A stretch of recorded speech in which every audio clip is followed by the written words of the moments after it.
कालच एक घटना अशी घडली बाबांनो, ऐका ऐका ऐका. आई वारली, पत्नी गरोदर आहे, तिचं बाळंतपण करायला कोणी नाही म्हणून कालची गोष्ट आहे. एक जवान सातारा जिल्ह्यातील दरे गावातील, ऐका ऐका ऐका, पत्नीच्या बाळंतपणासाठी 8 दिवसापूर्वीच आला होता. कोण नाही ना मला काळजी घेतली पाहिजे. ऐका ऐका ऐका, आला होता तो, काळजी घेत होता. ऐका, आता पत्नीची डिलिव्हरी होणारच होती.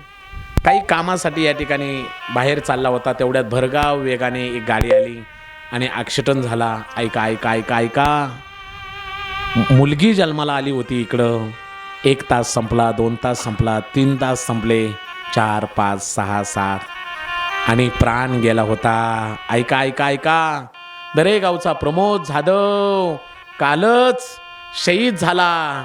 अरे 8 तासाची मुलगी होती.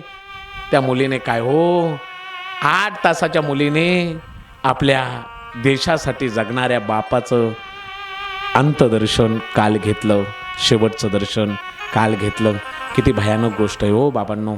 उद्या ती मुलगी मोठी होईल, विचारेल, बेटी पुकारे पापा तुम कहा चले गए. उद्या बापाचा फोटो पाहिल्यावर फोटोवर हात फिरवलती, पापा, ओ बाबा तुम्ही कुठं गेला? तो मी जन्माला आले 8च तास झाले होते. कोण मला फिरवणार, कोण मला कपडे घेणार, कोण माझी हौस मौज पूजा करणार, पूर्ण करणार? बाबा तुम्ही गेलात, मला सोडून गेला.